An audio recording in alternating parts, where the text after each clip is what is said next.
teve um delay. Ele disse que teve um delay, um atraso no áudio. Acho que a gente segue daqui a pouco. Se o senhor quiser, pode retomar algumas palavras. Combinado? Combinado. Tá bom, então. Bom, gente, aqui eu quero fazer uma apresentação rápida dos entrevistadores que com a gente compõem aqui essa banca inicial para o editor-chefe de O Imparcial, Célio Sérgio. Oi, Célio.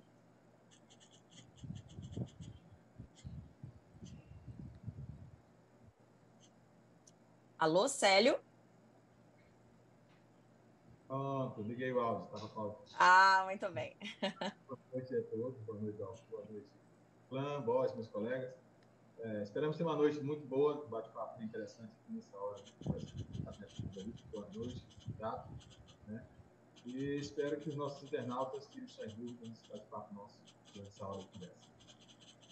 E também temos, obrigada, Célia, também temos aqui o colunista de O Imparcial, apresentador, comentarista do programa de TV Os Analistas, da TV Guará, e titular do blog do Clã, Felipe Clã. Boa noite, Felipe.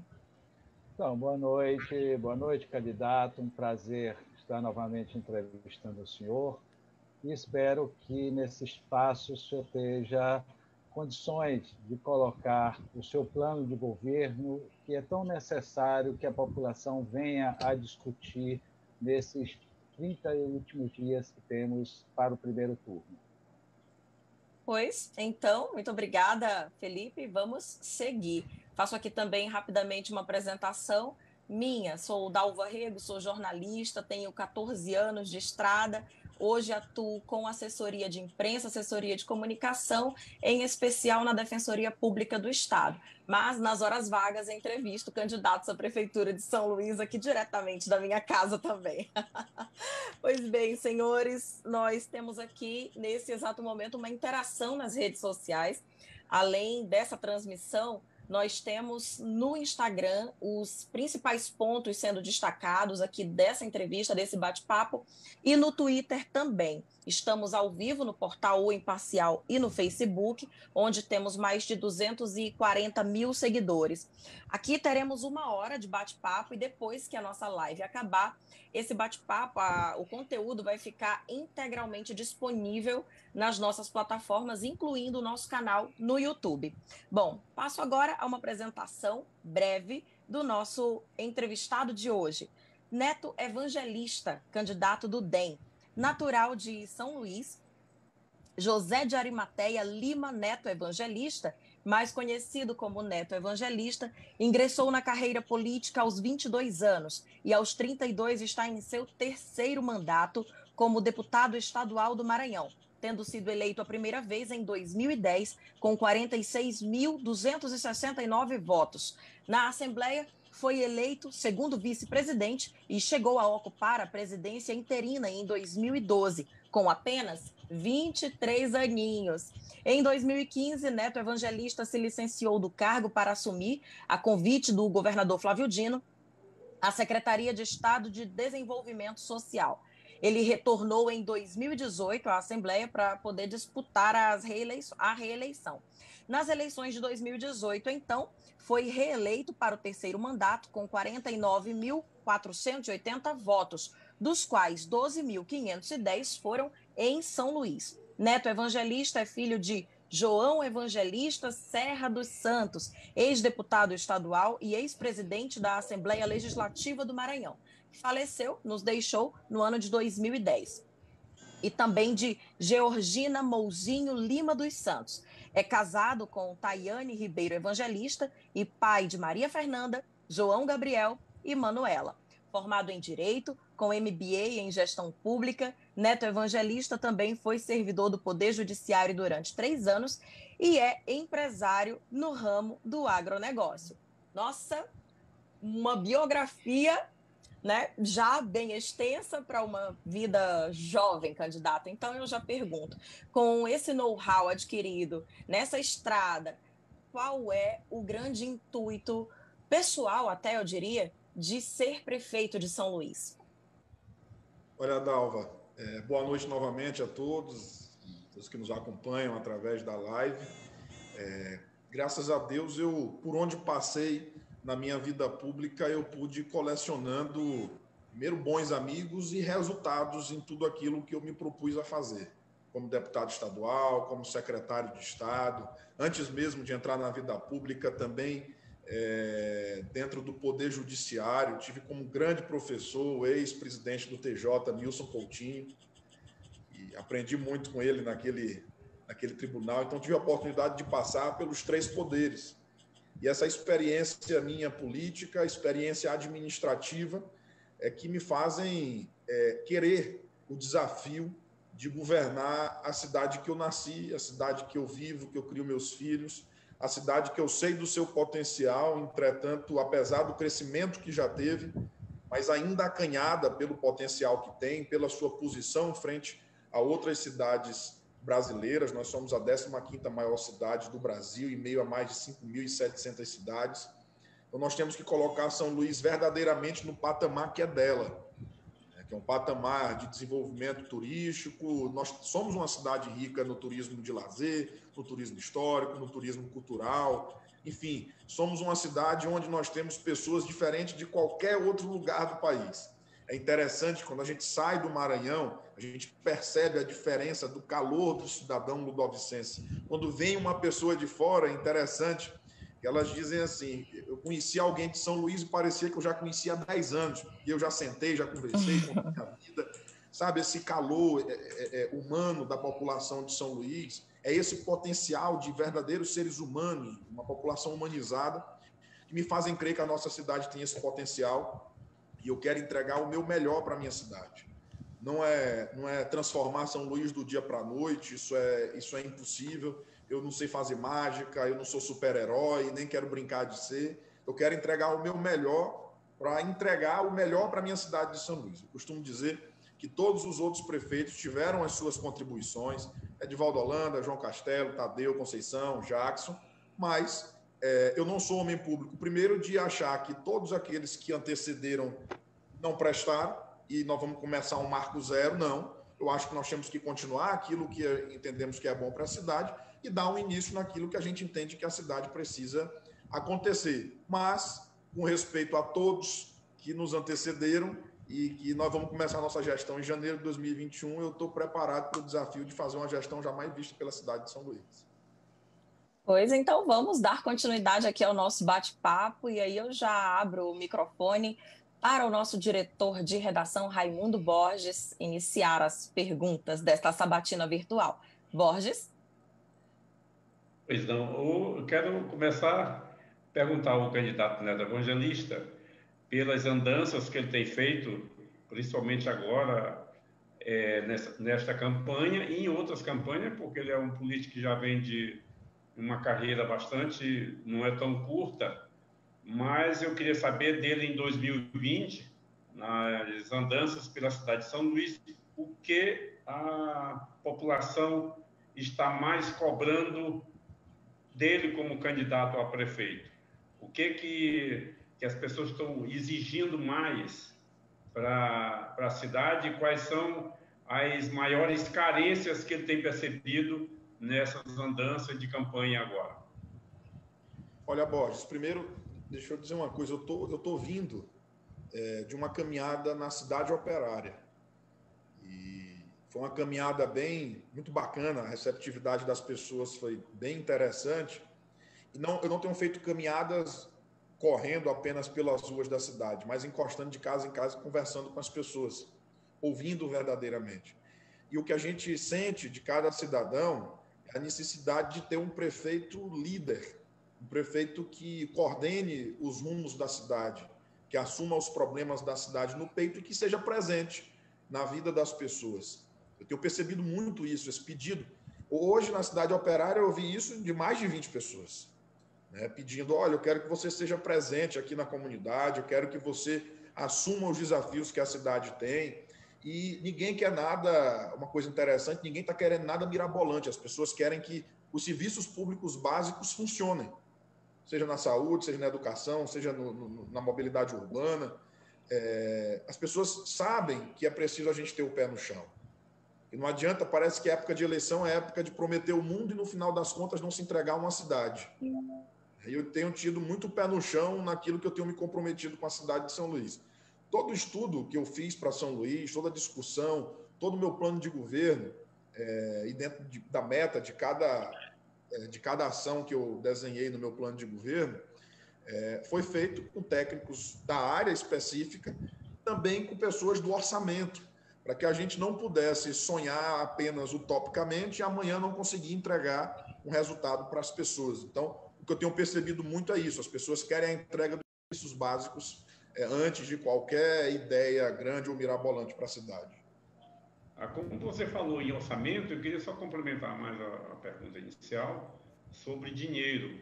O orçamento de 2021 ele está menor do que o de 2020, em aproximadamente 200 milhões de reais. Isso é um volume bastante acentuado de recursos que o próximo prefeito não irá dispor. Isso, na sua percepção, dentro da sua programação, o que pode representar em termos de prejuízo a um programa de obra já no primeiro ano de gestão, caso o senhor seja eleito prefeito da capital? Olha, Borges, interessante sua pergunta, porque é muito fácil se falar o que vai fazer para a cidade. O difícil, às vezes, é como vai fazer. E, a bem da verdade, o ano de 2021 vai ser talvez um dos anos mais difíceis da administração pública para os municípios e para os estados. De forma bem simples para explicar. O ano de 2020 foi um ano completamente atípico, porque foi um ano de uma pandemia que ninguém esperava. Isso gerou, obviamente, para os entes públicos, no caso dos municípios, que é quem menos tem o repasse de recursos públicos, apesar de ter as maiores responsabilidades, isso gerou uma queda na arrecadação.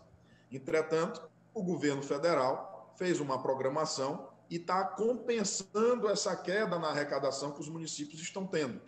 Só que isso vai acabar em dezembro de 2020. O governo federal também resolveu suspender o pagamento da dívida dos municípios para com a União. Isso vai acabar em dezembro de 2020. O governo federal gerou o auxílio emergencial para as famílias de baixa renda, que obviamente deu um poder de compra para estas famílias e, por consequência, no poder de compra, uma arrecadação melhor para o poder público. Auxílio emergencial também acaba em dezembro de 2020. Então, percebam que todas essas compensações que os municípios estavam tendo vão acabar agora no final de 2020. Em 2021 vai ser um grande desafio para essa gestão.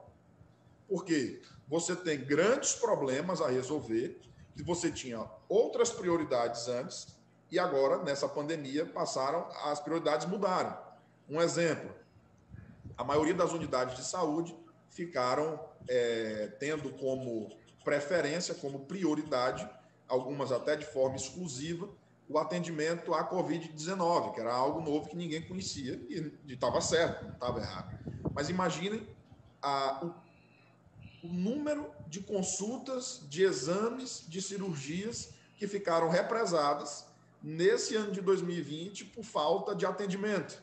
Então, para o ano de 2021, a prioridade inicial vai ser a retomada deste calendário de cirurgias, de exames, de consultas. Na educação, o ano de 2020 para as nossas crianças do ensino fundamental foi um ano perdido. Quem estuda em escola particular ainda conseguiu avançar alguma coisa por conta do ensino à distância pela internet. A realidade dos alunos da escola pública não é essa. Então, foi um ano perdido. 2021 vai ter que ser uma retomada deste calendário pedagógico. Então, percebam que as prioridades mudaram, as dificuldades financeiras vão ser maiores, mas com planejamento e prioridades, a gente consegue, sem dúvida nenhuma, fazer a recuperação necessária que a cidade precisa. E aí eu digo no que diz respeito, inclusive, a fazer o dever de casa nas contas da cidade. Perceba só que, segundo o Índice de Gestão Fiscal da Firjan, o último divulgado, São Luís é a última capital nesse indicador, dentre as 26 capitais de estado que nós temos. Sobretudo pela liquidez do nosso orçamento, que é muito baixa, ou seja, a gente gasta mais do que a gente arrecada, no fim das contas. O resto a pagar da cidade de São Luís é muito alto. A gente só perde para a falida Rio de Janeiro. Só o Rio de Janeiro ganha a gente no que diz respeito aos restos a pagar, que é deixado de ano a ano. E esses restos a pagar, eles estão maciçamente concentrados em custeios da prefeitura, contratos de custeio. Então, vai ser necessário, chegando até a prefeitura, e nós vamos chegar, fazer primeiro uma leitura de todos esses contratos de custeio que a cidade de São Luís tem. Porque se você pegar, a grosso modo, o nosso orçamento de São Luís, ele não é um orçamento ruim para o tamanho da nossa cidade. Eu faço sempre um comparativo com a cidade de Salvador, porque o prefeito de Salvador, o prefeito melhor avaliado entre as capitais brasileiras, e é o presidente nacional do meu partido, ao qual a gente tem muito acesso, tem me ajudado muito na construção do planejamento estratégico das políticas públicas que eu quero desenvolver para a cidade. E, veja só, o orçamento de Salvador ele é maior do que o de São Luís, obviamente, porque Salvador é 3 vezes o tamanho de São Luís. Mas quando você traz isso para o tamanho da cidade, ou seja, divide o orçamento pelo número de pessoas, você obtém um orçamento per capita. O orçamento de São Luís é R$ 434 a mais por pessoa do que o orçamento de Salvador. Então, verdadeiramente, nós não temos um orçamento ruim. Agora, precisa a gente fazer os ajustes de contas dentro de casa. É como se fosse uma família que ganha R$2.000 por mês, está gastando 3.000, todo mês ela entra no cheque especial, tem um momento que o banco não quer mais salvar ela. É mais ou menos o que está acontecendo hoje na cidade de São Luís. O que tem que fazer? Sentar, organizar as contas, perceber quais são os gargalos onde está tendo essa fuga de recurso público e aí eleger as prioridades necessárias. Então, agora a gente passa à pergunta de Célio Sérgio, editor-chefe de O Imparcial. Célio? Dalva, se eu estiver falando muito, me avisa. A gente pode fazer, sim, algumas intervenções, mas não é porque, de repente, o senhor acabe falando muito, é porque tem realmente muito assunto a ser falado e o nosso tempo é limitado. Mas fique à vontade, é como for melhor mesmo para o senhor se expressar. Pode ficar tranquilo. Célio? Aproveitei esse momento que você falou do equilíbrio das contas, né? Vou pedir só que o Célio fale um pouquinho mais alto. Melhorou? Oi? Pronto. Ok? Pronto. Então é o seguinte, aproveitando que você estava falando do equilíbrio das contas do município e das melhorias na cidade, a gente tem a sua experiência no executivo, no legislativo, tudo isso. E você sabe que a cidade de São Luís ela tem um VLT comprado, guardado de 7 milhões, que está em um depósito, gerando custos para a cidade e não trazendo melhoria nenhuma no transporte público da cidade. Você tem seu projeto de governo a pretensão de usar esse equipamento, ou pelo menos de acabar com esse desperdício de dinheiro público, como ele está nesse momento? Certo. Olha, o VLT realmente é um projeto que, se você me perguntar que seria interessante para a cidade de São Luís, é lógico que seria. Quem é que não queria um VLT na sua cidade, na 15ª maior cidade do país? Só que, como eu disse no início da entrevista, as prioridades agora são outras. Percebam a demanda que a Covid-19 deixou para a cidade de São Luís. Então, se a gente não tivesse tido essa situação da Covid-19 no ano de 2020, você pode ter certeza que no meu plano de governo, para os próximos 4 anos, nós teríamos a previsão da implantação de um VLT na cidade. Obviamente, tendo a capacidade de buscar recursos fora, porque eu me lembro, quando o VLT foi pensado para São Luís, no ano de 2011, na gestão do ex-prefeito João Castelo, existia o PAC Mobilidade Urbana do governo federal, que disponibilizava recursos para esse tipo de investimento nas cidades. Esse PAC Mobilidade Urbana não existe mais. Então, você já não tem esse recurso disponível e tem outras prioridades que foram colocadas a partir da Covid-19. Então, assim, nós vamos ter que arranjar uma destinação para o veículo leve sobre trilhos, o vagão, que está guardado já há 8 anos aqui na cidade de São Luís, tendo gasto público no armazenamento do vagão do VLT, e a gente precisa, obviamente, buscar uma destinação final para ele, ou fazer a venda, enfim, chamar outras cidades que tenham interesse, porque essa agora não é a prioridade de São Luís, não será na minha gestão. Então, Célio, pode continuar, tudo bem. eu percebo, né, na sua experiência, né, conseguiu fazer na sua coligação uma coalizão de partidos de várias frentes, né? Você tem partidos de direita, de esquerda, né? E isso, eu queria saber como o senhor vai está lidando com esses conflitos ideológicos desses partidos, né? Nesse momento, que é muito importante isso. E se o senhor tem o apoio do governador Flávio Dino, né? E do próprio prefeito Edivaldo, que são partidos da sua coligação. Bom, pergunta interessante, Célio. E uma coisa que algumas pessoas não entenderam, na verdade, não quiseram entender. No fim das contas, para mim é isso. Há 20 anos, os dois maiores partidos do Estado, PDT e MDB, não dialogavam política. A última vez que dialogaram foi quando, na reeleição de Dr. Jackson Lago para a Prefeitura de São Luís, que a ex-governadora apoiou, a ex-governadora Rosiana apoiou Jackson Lago na sua reeleição. De lá para cá, eles não conversaram mais. E as pessoas sabem o quão isso não foi benéfico para a cidade de São Luís. Vocês sabem disso. Porque, às vezes, os interesses políticos acabam ficando acima dos interesses da cidade e do Estado, infelizmente. E eu sabia que eu tinha que fazer esse dever de casa desde a minha pré-campanha, e fiz.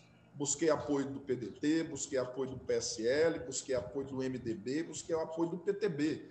Então, nós juntamos diversos vieses ideológicos no mesmo palanque junto comigo, forças políticas locais e nacionais que têm condições de ajudar a cidade de São Luís, porque engana-se quem pensa que uma cidade do tamanho da nossa só se administra com gestão. É necessário você ter gestão e é necessário você ter política, você saber mesclar isso, para que você tenha verdadeiramente condições de governabilidade, tanto na política local quanto na política nacional, no que diz respeito à busca de recursos públicos. O Democratas, o meu partido, hoje preside as duas casas no Congresso Nacional. Nós temos o senador Everton no PDT, que é líder do seu partido no Senado. Nós temos o PTB conosco, o deputado federal Pedro Lucas Fernandes, que é líder do seu partido na Câmara dos Deputados. Nós temos o MDB no nosso palanque, que tem hoje o líder do governo no Senado, não sou eu, é o Neto Evangelista, que o prefeito serei eu, o Neto Evangelista, e que, óbvio, quem faz campanha comigo, governará comigo. Agora, tendo a minha liderança à frente da Prefeitura de São Luís. E eu achei interessante, Célio, que foi durante toda essa discussão da pré-campanha, praticamente mais da metade dos candidatos a prefeito de São Luís foram atrás do apoio do MDB.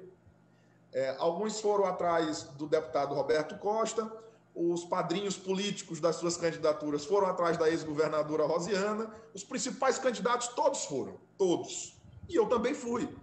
Quis Deus que eu tivesse a capacidade de articulação política melhor do que eles e tivesse o apoio do MDB. Depois que eu consegui o apoio do MDB, todos eles começaram a criticar que eu tinha o apoio do MDB, que agora eu tinha bigode, que agora era Zé Sarney, sabe? Uma política meio que hipócrita. Eu não tenho problema nenhum em dizer que fui atrás do apoio, tenho apoio, e tem sido importante na nossa campanha, porque tem, junto do PDT e dos outros partidos, uma militância aguerrida na cidade de São Luís, que tem ajudado a levar a nossa mensagem para os 4 cantos da cidade. Candidato, antes de passar aqui para Felipe Klan, fazer a pergunta dele, tomando carona e pegando como gancho que o senhor acabou de dizer, tem muita gente que aponta hoje para esses apoios e pensa o seguinte, ou diz, enfim, republica, compartilha que ter tantos apoios significa se comprometer demais com muita gente e, numa possível eleição, ter essa dívida para pagar. Eu não estou falando aí de dinheiro, a gente está falando mesmo de cargos, de secretarias, enfim, de como colocar toda essa gente na sua gestão, mostrando que o apoio não foi só na campanha, mas se dá também na administração em si. O que o senhor pensa sobre isso? Importante, Dalva. Eu queria só pedir permissão aí o candidato Neto Evangelista. Uma perguntinha em cima do que ela acabou de falar, sobre se você gostaria, hoje já está trabalhando para ter o apoio do prefeito Edivaldo. Pronto. Certo, foi até a pergunta do Célio. Desculpa, Célio, eu acabei não respondendo essa parte. Você falou sobre o governador Flávio e o prefeito Edivaldo. Eu vou complementar. Eu vou terminar de responder o Célio. Sérgio, depois respondo junto a Dalva e o Borges. Bom, com relação ao apoio do governador Flávio Dino, eu fiz campanha com o governador em 2014, não fiz em 2010, na primeira eleição estadual que ele participou, porque eu estava na campanha do ex-governador Jackson Lago. Em 2014, estava com o governador Flávio, fui secretário de Estado dele. Graças a Deus, sempre tive uma ótima relação com o governador Flávio. Ele mesmo, em depoimentos, sempre disse publicamente que eu fui uma das melhores escolhas que ele fez para compor a sua equipe de governo. Me orgulho muito, realmente me orgulho muito disso. Mas o governador Flávio Dino sempre foi muito verdadeiro nas posições dele. E ele, desde o começo, antes da pré-campanha, na pré-campanha e agora na campanha, ele sempre deixou muito claro que não iria se movimentar no primeiro turno das eleições para candidato nenhum. E assim ele tem feito. Por quê? Porque na sua eleição de 2018, tiveram 16 partidos aliados com ele na disputa. Ele deixou de ser do PCdoB em 2018 e passou a ser de 16 partidos políticos. Então, é óbvio que não seria interessante por parte do governador definir um lado já no primeiro turno, porque tem candidatos de diversos partidos que o apoiaram. Então, a decisão dele foi esta, ele comunicou a todos os candidatos a prefeito de São Luís, deu entrevista falando sobre isso, inclusive, que não interferiria no primeiro turno, não iria se manifestar, e assim ele tem feito, e eu respeito plenamente a posição do governador Flávio. Com relação ao prefeito Edivaldo, acho honestamente que a posição dele está correta, porque você que é prefeito, entrar numa campanha eleitoral, você, de todo modo, numa situação que nós estamos, ainda de pandemia, com diversos problemas espalhados na cidade, lógico que ele deixaria, de algum modo, a sua administração, em alguns momentos, para estar fazendo campanha, e isso atrapalharia a gestão dele. Então, ele tomou a decisão de também não participar das eleições no primeiro turno e dar prioridade à sua gestão. Para mim, decisão completamente acertada também. Bom, agora eu vou passar aqui para a Dalva e do Borges, com relação aos apoios. E aí eu deixo a palavra, inclusive, com os outros 4 partidos que fazem parte da minha coligação. Nenhum desses partidos, ao sentar comigo, nós batemos o martelo dizendo secretaria A, B ou C vai ser sua. Absolutamente nenhum. Eu coloquei o meu planejamento de gestão para a cidade, eles entenderam que o nosso nome era o melhor nome para governar São Luís. Eu também sempre fui muito claro. Falei, olha, para mim, quem faz campanha é quem governa. Agora o líder serei eu. Óbvio que todos os partidos que estão fazendo parte junto comigo irão compor o meu governo. Mas não é como a gente já teve acostumado no Brasil, de que, assim, teve um acordo com o partido A e que a Secretaria de Educação vai ser do partido A e o partido A indica um nome qualquer e a partir dali o prefeito não tem mais ascensão nenhuma na secretaria e é do partido. Não. Eu sempre deixei muito claro, vocês vão participar, nós vamos definir espaço depois da eleição, que eu não vou fechar governo sem ganhar a eleição. Primeiro nós temos que ganhar a eleição para depois a gente fechar o governo. E eu vou querer, obviamente, que vocês me forneçam nomes que tenham condições técnicas e políticas, que vai passar por um crivo meu pessoal, porque o secretário não será do partido, o secretário será do prefeito Neto Evangelista, obviamente com a sua ligação política, sem problema nenhum, mas coordenado por mim como prefeito da cidade. Muito bem. Então, agora sim, eu passo para o nosso amigo Felipe Klan. Ele costuma já entrar com uma apimentada nas nossas entrevistas, nos nossos bate-papos. Felipe? É verdade. Candidato, o Maranhão tem fome, São Luís tem fome, nós vivemos um estado de miséria, podemos dizer quase absoluta. Quem come de manhã não come à noite. O senhor fez um trabalho exemplar nos restaurantes populares. Mas isso não basta para resolver o problema da qualidade de vida e nutricional da nossa população. O nosso grande problema sempre foi porque a população não teve acesso ao direito de ter direito no Maranhão, politicamente ou estruturalmente.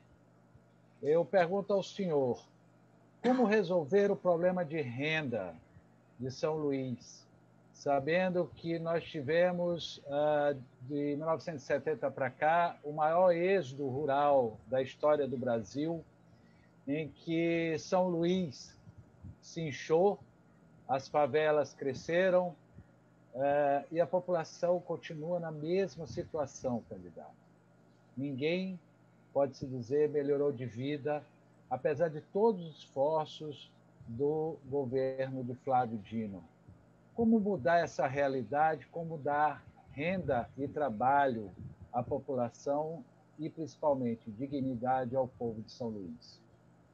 Olha, Felipe, isso realmente é um tema muito complexo, que você não resolve do dia para a noite e você também não resolve sozinho, porque a política econômica ela tem um princípio, ela tem um início, né? Ela tem uma gênese, e essa gênese ela parte sobretudo do governo federal, né? Quem faz a política macroeconômica do nosso país. Agora, óbvio, os estados e os municípios têm as suas responsabilidades. E dentro do nosso plano de governo, nós temos os nossos pensamentos na geração as nossas metas na geração de emprego e de renda para a cidade de São Luís. Você falou uma coisa muito interessante, eu coordenei essa política de segurança alimentar no estado do Maranhão. Eu recebi, quando entrei na secretaria, tinham 6 restaurantes populares no estado. Eu saí, deixei 25 funcionando e mais 20 aptos a serem inaugurados, que não pude inaugurar em 2018, porque era o ano da eleição. E já foram inaugurados, estão funcionando. Hoje são 52 unidades de segurança alimentar espalhadas em todo o estado do Maranhão.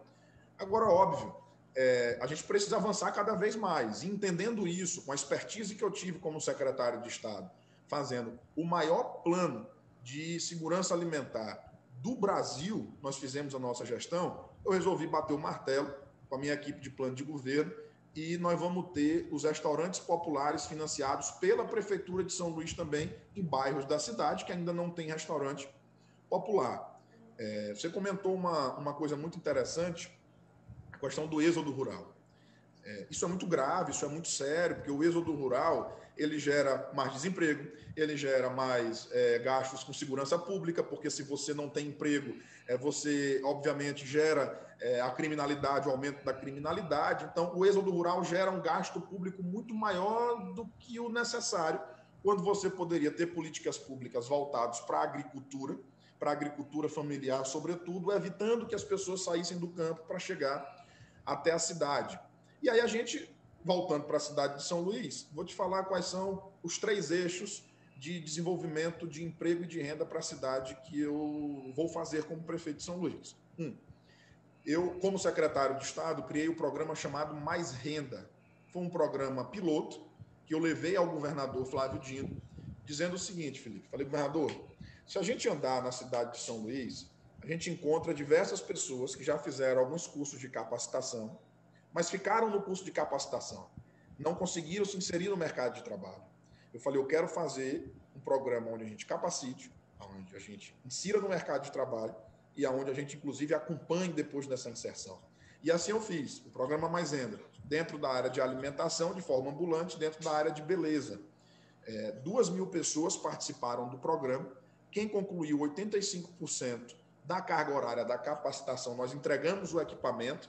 Então, ela era uma cabeleireira que trabalhava de forma precária, a gente capacitou através de um convênio com a Universidade Federal do Maranhão, na época, e a Fundação Sousandrade, e quem concluiu 85%, nós entregamos todos os equipamentos e passamos 6 meses com técnicos de contabilidade acompanhando essa pessoa no seu trabalho.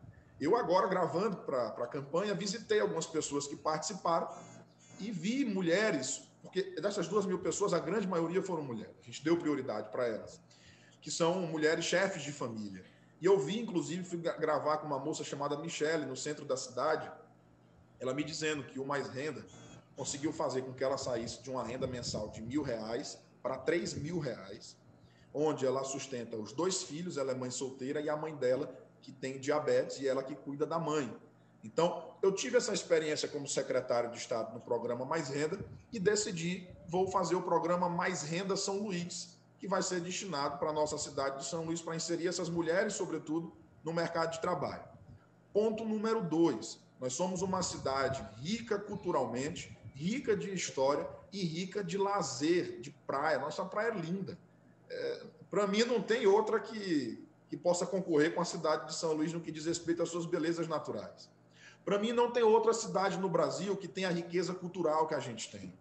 E, desculpem, eu fico indignado quando eu vejo no ápice da nossa cultura popular, que é o São João, o Brasil se mudando para Campina Grande, para ver grandes shows, e se mudando para o Amazonas para assistir a apresentação de Dois Bois. Mas falta o investimento maciço do poder público em cima da nossa cultura. A cultura não se faz só num período, ela faz o ano inteiro.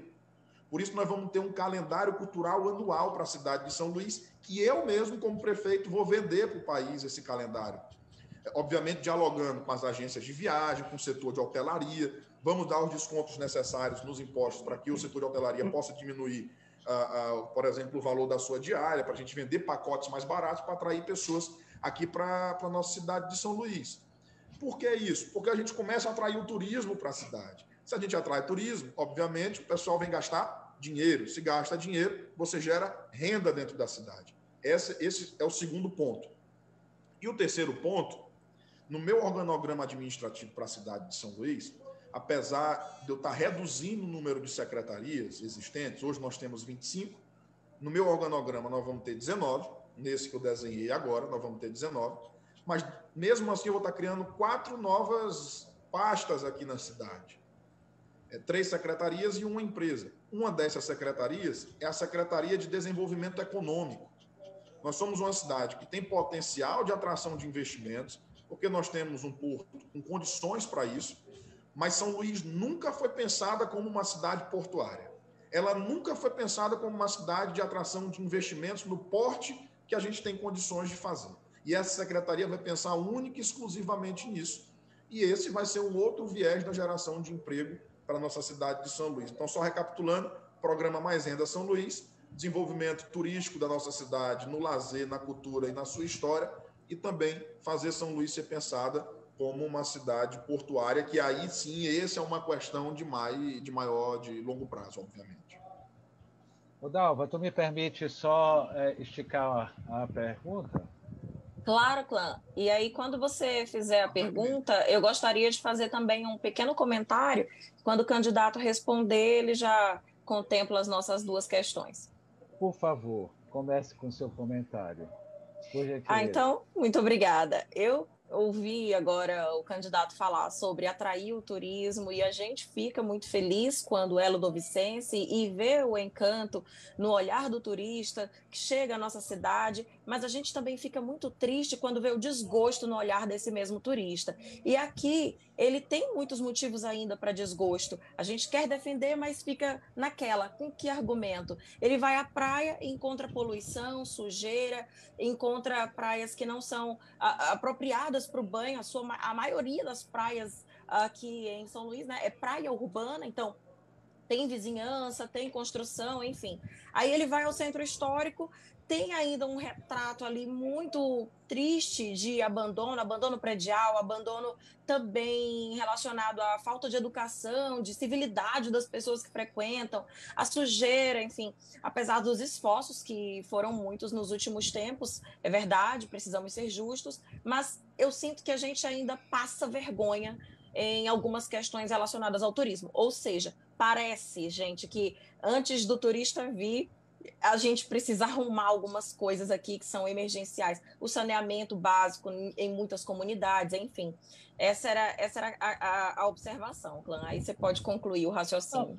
Pode parecer até combinado, mas não é. Né? Eu conheci Dalva aqui ontem, né, com o Iglesias, mas como eu fiz essa pergunta ao Iglesias, eu acho justíssimo fazer também ao candidato Neto Evangelista, no sentido de que os principais especialistas em saneamento, candidato, no Brasil, olham com um grande susto esse marco do saneamento e apresentam como talvez um dos esquemas que vai proporcionar um dos maiores índices de corrupção nesse país, com a venda, né, do nosso patrimônio, que é essa questão da água, do esgoto.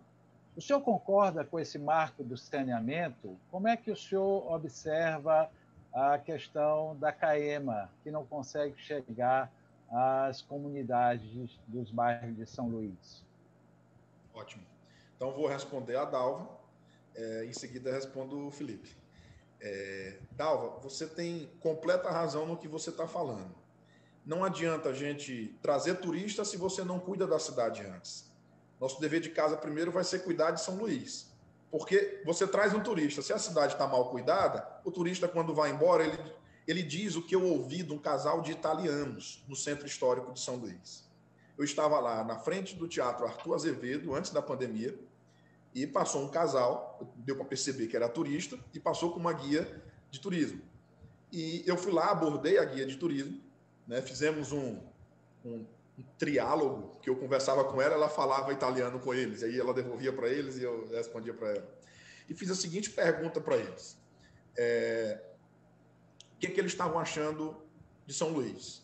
E a resposta deles, como bons italianos, eu acho que o Felipe é descendente de italiano, por isso que ele gosta das pimentas dele nas perguntas. É alemão. Eles responderam o seguinte: uma bela história, porém maltratada. E é isso mesmo. Eles resumiram numa pequena frase uma coisa que é verdade. A gente vai para o nosso centro de lazer natural, que são as praias. O que tem lá? Placas impróprias para o banho. E a praia só não está tomada dessas placas porque alguns donos de bares até tiraram as placas para não permitir que espante as pessoas de chegarem até os bares. Por isso que hoje só tem em alguns pontos essas placas, mas está praticamente toda a obra. Quase os 14 pontos que tem a vistoria permanente da Secretaria de Meio Ambiente do Estado estão impróprias para o banho. Vai no Centro Histórico, como você bem falou, dever de justiça, uma parceria do IFAM e da Prefeitura de São Luís. Nós tivemos a revitalização de vários pontos da cidade ali no Centro Histórico, como Praça Deodoro, Praça Panteão, Praça João Lisboa, está tendo agora a Fonte do Bispo também. Mas nós temos algo em torno ainda de 150 casarões caindo em São Luís, caindo, literalmente caindo. É a minha história, é a sua história que está caindo, está deixando de existir. Então, antes da gente fazer a vinda dos turistas para São Luís, nós temos que fazer o dever de casa e cuidar da cidade. E aí eu faço um paralelo da pergunta da Dalva com a pergunta do Felipe.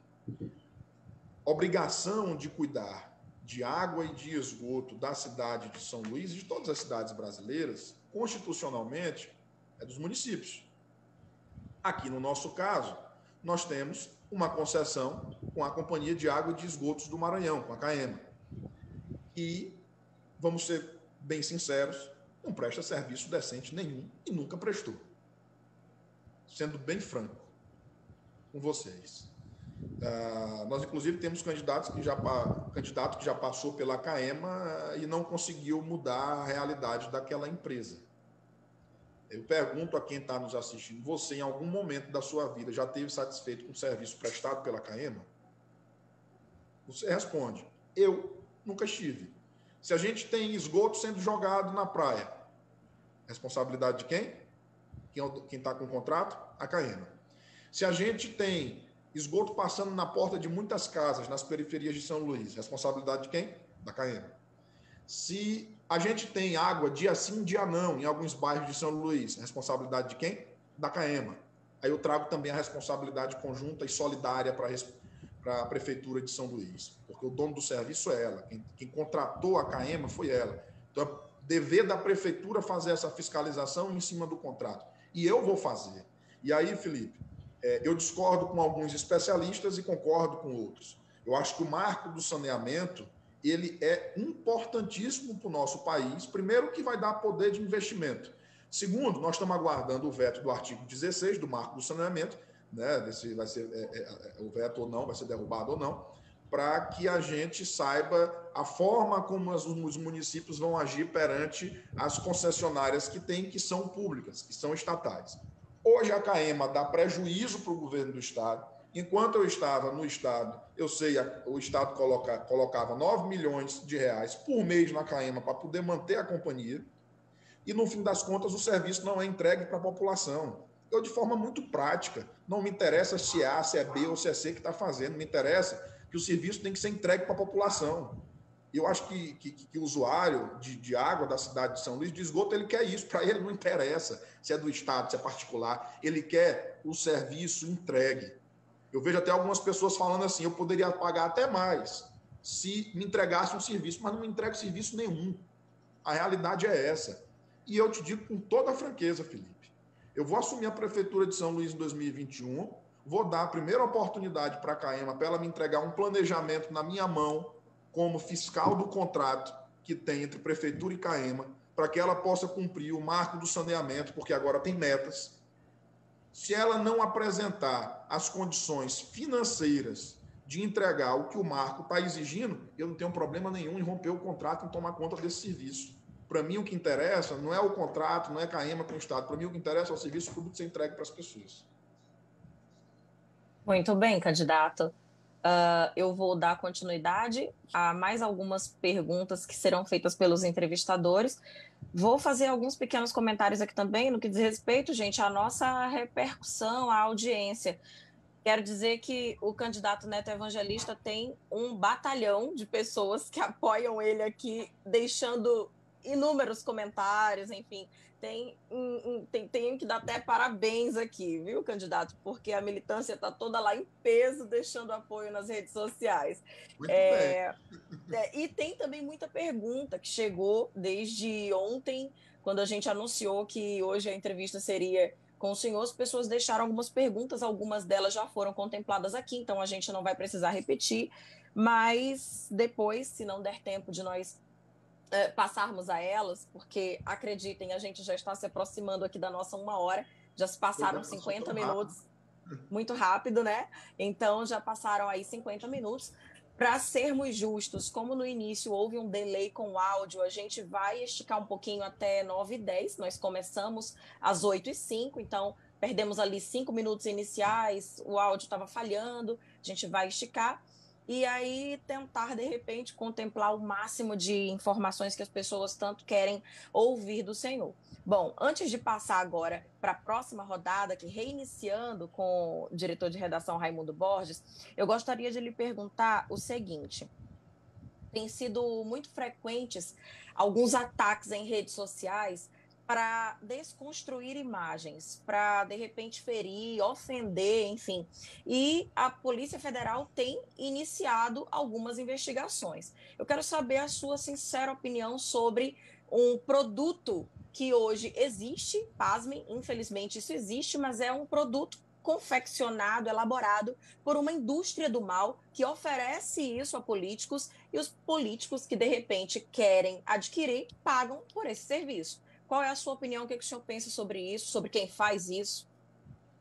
Olha, Dalva, eu inclusive tive na Polícia Federal essa semana e fui levar uma notícia crime eleitoral até a Polícia Federal, pedindo a investigação, porque, a bem da verdade, durante essa semana fizeram um batalhão de divulgação de vídeos editados a meu respeito, mas, a bem da verdade, eu nem levei esses vídeos editados que rodaram durante essa semana de forma maciça aqui em São Luís. Eu levei um específico que utilizava um ator pornô, aonde pegavam a minha foto, colocavam junto com ele, faziam referências com palavras de baixo calão, e algumas pessoas divulgaram pela rede social, pelo WhatsApp.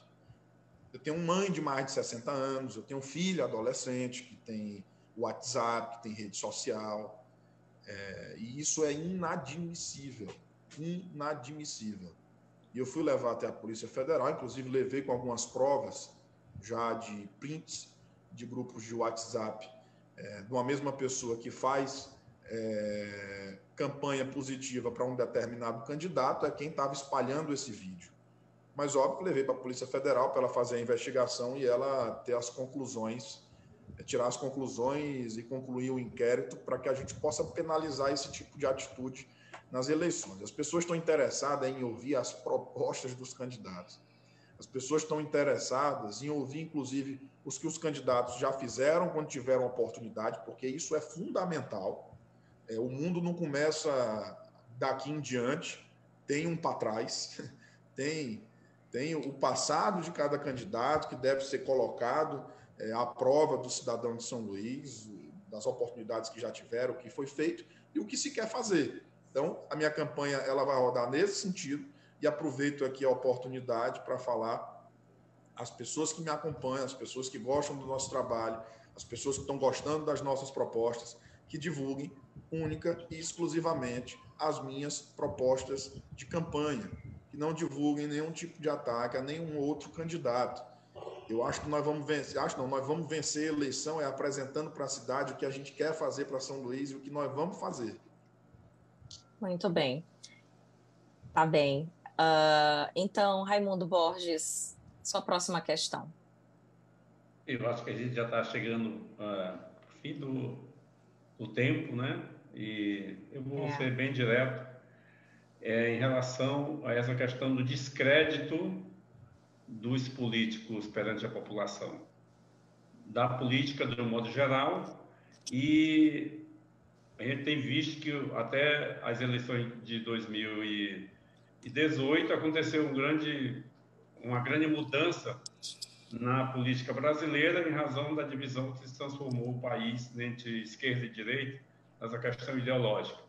Mas eu queria perguntar ao candidato Neto Evangelista sobre essa colocação do descrédito da política, principalmente no eleitor jovem, no eleitor que está na faixa etária dele e dos demais candidatos, porque dos 9 que estão concorrendo à Prefeitura de São Luís, praticamente todos estão na mesma faixa, com a diferença não muito grande de um para o outro.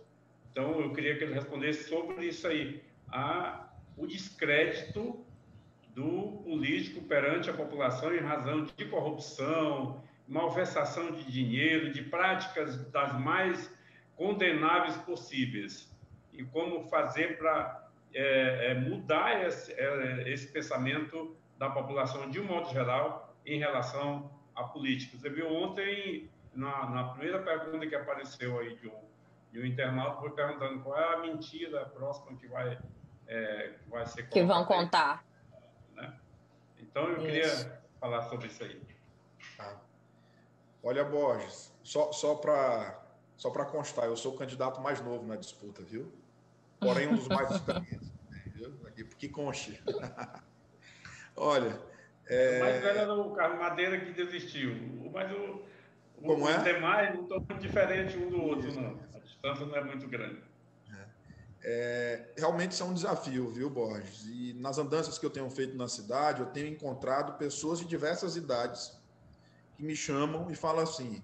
Hoje mesmo, uma senhora, perguntei a idade dela, disse que tinha 82 anos e disse que estava votando ainda. Ela falou o seguinte: meu filho, ela chamou assim carinhosamente, meu filho, nada contra você, eu adoro lhe assistir na televisão, mas eu não acredito mais na política. E eu perguntei, a senhora está votando ainda? Ela falou, estou. Ainda estou, mesmo sem acreditar. Eu falei, pois me dê seu voto de confiança.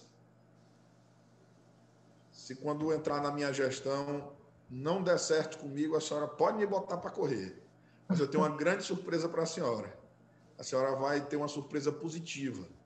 E eu quero fazer a senhora voltar a acreditar na política. Borges, eu tenho 10 anos de vida pública. Graças a Deus, aonde eu fui passando, eu construí bons amigos e construí boas relações, sempre pautando a minha vida pública com a verdade. Eu aprendi isso com meu saudoso pai, João Evangelista. Eu não tive a oportunidade, todos vocês o conheceram, eu não tive a oportunidade de entrar na vida pública com ele em vida.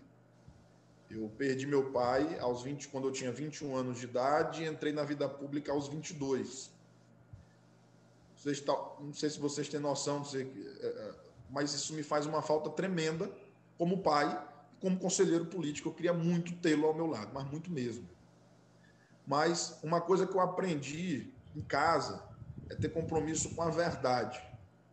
A vez que meu pai mais me chamou a atenção, que ele mais brigou comigo, eu tinha 12 anos de idade, foi porque eu falei uma coisa para ele e não estava falando 100% da verdade. Ele brigou tanto. Eu tinha 12 anos, ele brigou tanto comigo, eu jamais esqueci daquilo, mas me serviu de lição. Então, a verdade, para mim, eu digo para os meus filhos, a verdade está acima de qualquer coisa. Ela pode ser a pior possível, mas mentira tem perna curta, realmente, ela cai rapidinho. A verdade aparece. E eu tenho pautado a minha vida pública com a verdade e continuarei tratando. Eu quero que amanhã, quando eu deixo de ser prefeito de São Luís, os meus filhos tenham condição de andar na cidade de cabeça erguida e as pessoas bater no ombro dele e dizer assim, seu pai foi um grande prefeito da cidade. Acima de tudo, porque assumiu os compromissos que pôde cumprir. Não brincou com a fé, com a esperança das pessoas. É esse prefeito que eu quero ser para São Luís. Agora, então, eu pergunto se Célio Sérgio, Felipe Clã querem fazer os seus questionamentos já finais, pessoal, porque realmente o nosso tempo está se esgotando. Célio, alguma pergunta?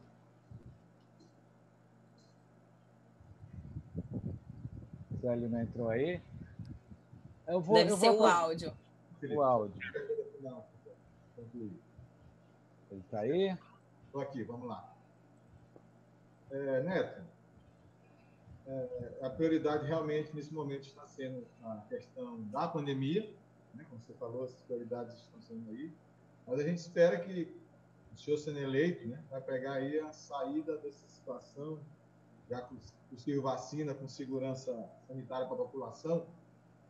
A gente espera uma outra problemática que é a da recuperação econômica do município. E isso é uma questão que atinge culturalmente nossa cidade, como o município de Teletobra. A gente não tem empresas que passam do Estreito de Mosquito, o São Mateus passou agora, né? Mas a gente...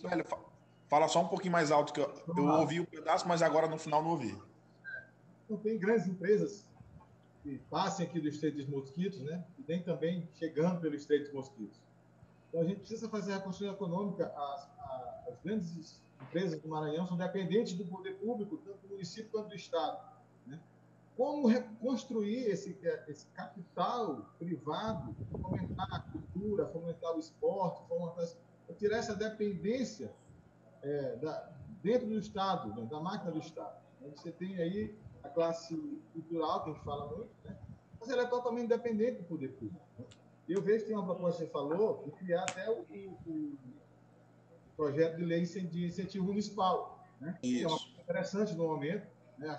Este momento eu acho muito interessante ter esse projeto, né?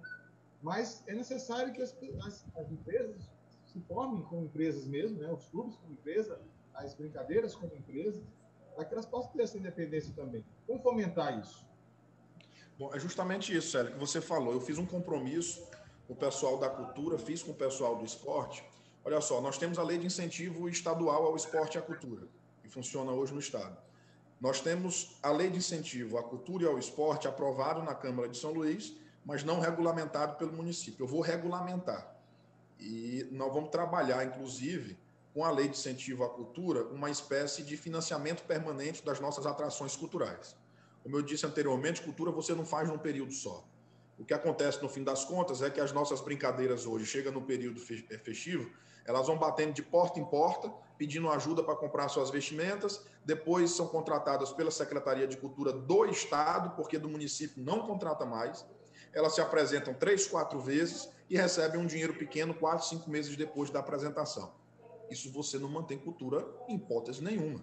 As grandes cidades que têm cultura ativa, viva, o tempo inteiro, têm um financiamento público e tem um financiamento privado também, mas liderado pelo poder público. E é necessário que a gente faça isso. E eu vou fazer essa regulamentação da lei de incentivo à cultura e da lei de incentivo ao esporte.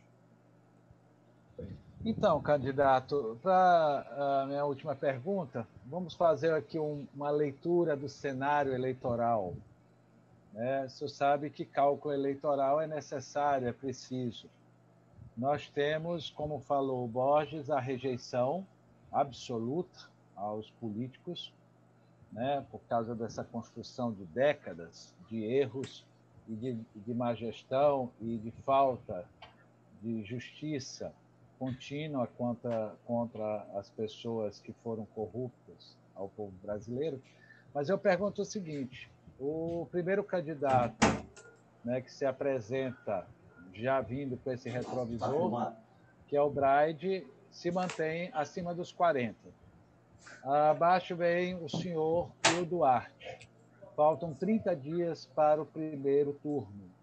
Como que o senhor vai fazer essa mágica, já que a população não está participando, podemos dizer, do debate público, não tem essa euforia das outras campanhas. E multiplicado a grande abstenção que, historicamente, nós estamos tendo em todas as últimas eleições, e, naturalmente, essa por causa da pandemia e falta de interesse. Qual vai ser a sua mágica para chegar ao segundo turno, candidato? Felipe, como eu disse no começo da entrevista, mágica eu não sei fazer. No máximo uma que eu coloco uma moeda aqui em cima da mão e depois eu faço ela aparecer aqui dentro da minha mão. Depois eu te ensino, viu? Mas na vida pública realmente eu não sei. Eu sei entregar o meu melhor. E eu tenho levado uma mensagem para as pessoas de São Luís da construção de uma cidade com o pé no chão e assumindo os compromissos que dá para a gente cumprir. Verdadeiramente, a pandemia ela fez uma campanha completamente diferente do que a gente está acostumado a vivenciar. As pessoas andam nas ruas literalmente mascaradas. Você esconde a sua identidade visual por conta da necessidade que tem da preservação da vida perante o coronavírus. Então, a gente anda mascarado, um negócio completamente diferente, e a gente tem levado a nossa mensagem pelos meios de comunicações que nos dão a oportunidade, como vocês estão dando aqui. Agora, é interessante lembrar também que, principalmente nos grandes centros, nos lugares mais populosos, a população sempre deixa para definir verdadeiramente o seu voto na reta final. Nós vimos isso nas eleições de 2008, de 2012, de 2016 e talvez veremos também nas eleições de 2020. Então, para mim, não tem jogo nenhum resolvido. Eu acompanho, através de pesquisas quant, pesquisas qualitativas internas nossas de estratégia de campanha. Agora que a população começou a atentar para o processo eleitoral, de forma muito leve ainda, então ainda tem esses 30 dias, realmente vai ser uma correria para todos os candidatos levarem a sua mensagem para as pessoas, mas eu tenho fé e esperança que a mensagem que vai chegar melhor nos ouvidos da população será a mensagem dos 25, a mensagem de que tenho certeza que as pessoas estão acompanhando, e eu tenho percebido isso nas ruas, viu, Felipe? Onde eu tenho chegado nas minhas caminhadas, as pessoas têm me abraçado e têm dito: assisti sua entrevista, vi o seu programa, gostei muito, é isso mesmo, é pé no chão, sem coisa mirabolante, olhando olho no olho das pessoas, falando a verdade. Isso tem sido muito bom. E bacana hoje na caminhada na Cidade Operária, eu estava fazendo a caminhada com o senador Everton Rocha, e eu estava visitando aqui uma casa. Quando eu saí de uma casa, ele já estava na outra, aí ele falou: Neto, esse voto aqui é verdadeiro. Eu falei: por quê? Porque eu fui chegando na casa, uma criancinha que estava lá na porta, de uns 8, 9 anos de idade, virou para a mãe dela e falou assim: mãe, é o Neto. Mãe, é aquele candidato que a senhora disse que vai votar para prefeito, que a senhora viu na televisão. Eu falei: criança não mente, esse aí é o grande voto mesmo, né?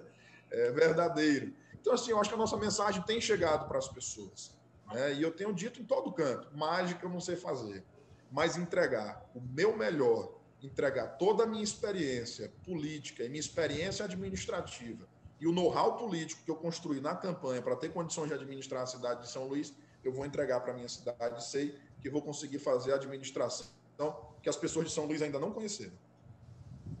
Muito bem, então, muito obrigada pela participação aqui com a gente nesta noite de... Gente, que dia é hoje? Terça-feira, quarta-feira, de repente me deu um branco. Quarta, dia de jogo. Lembrei. Porque para mim todo dia tá igual, né? Gente, então, são tantas atividades, de repente me deu um branco aqui, teve o feriado aí na segunda-feira, mas ok. Bom, candidato, queremos agradecer aqui novamente.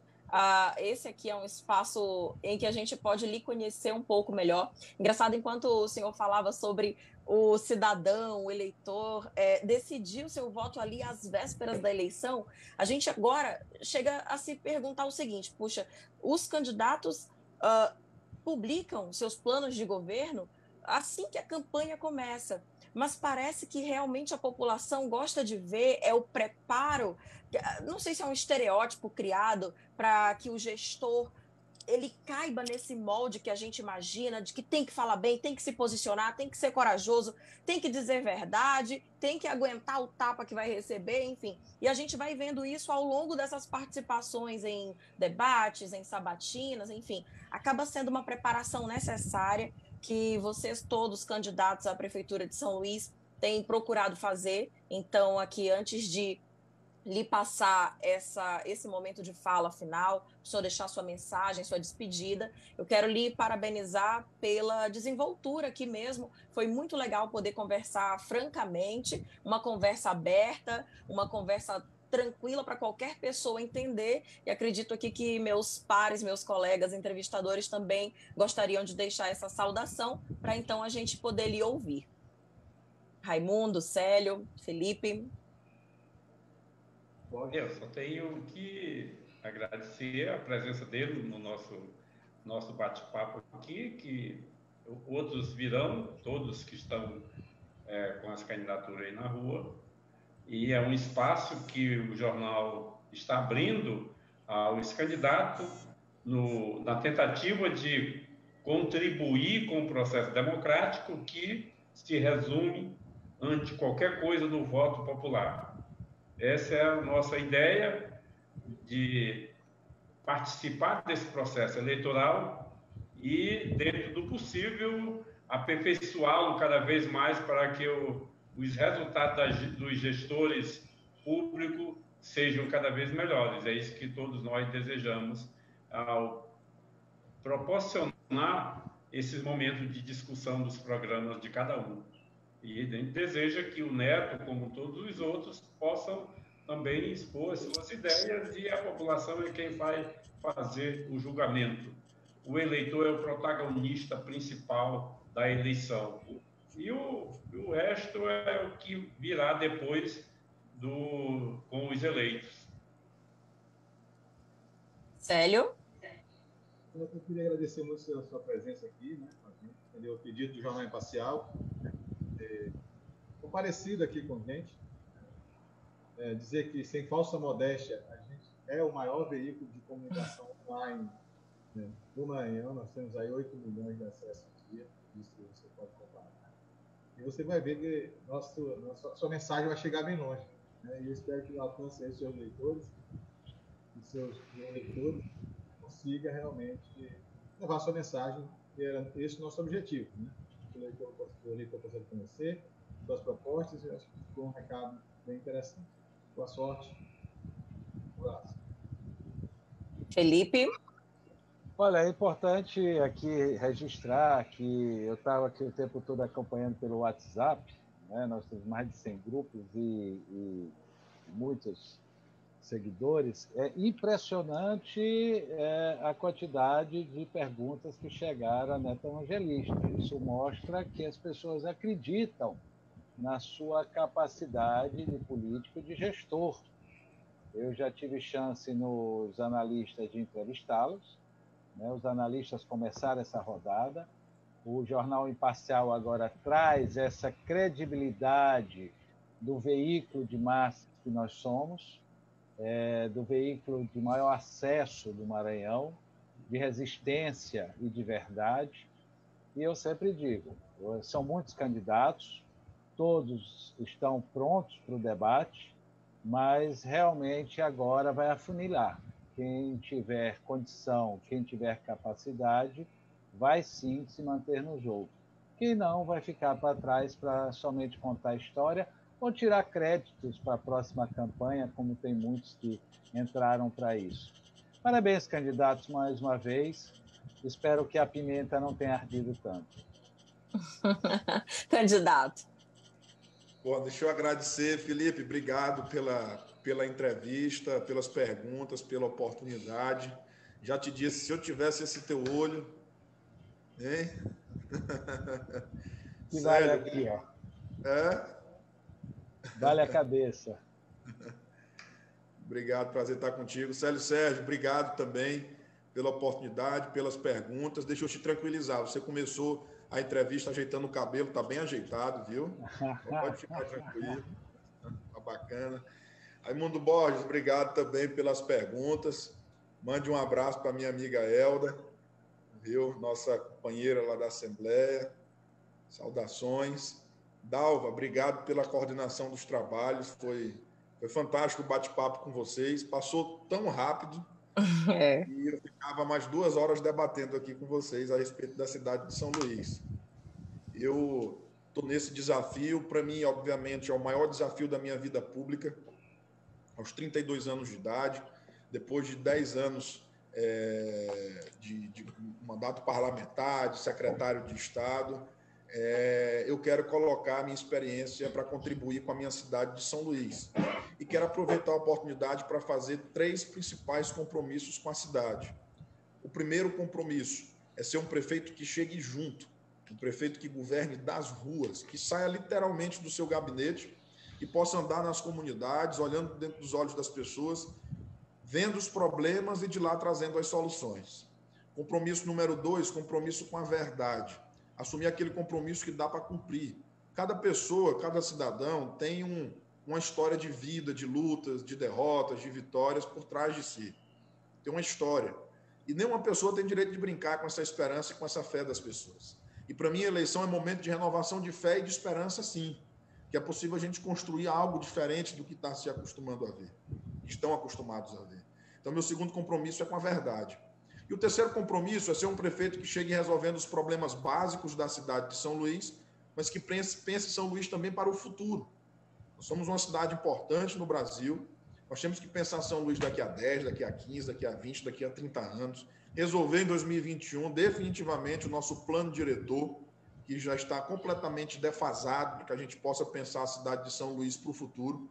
É difícil a gente entrar numa comunidade aqui em São Luís, entrar numa rua e sair em linha reta em outra rua. Isso é por falta completamente de planejamento, de ação decisiva e participativa do poder público. E eu quero ser um prefeito presente, acima de tudo presente. Não que traga, obviamente, solução para todos os problemas da cidade, porque já disse desde o começo, não sei fazer mágica, mas vou entregar o meu melhor para a cidade de São Luís.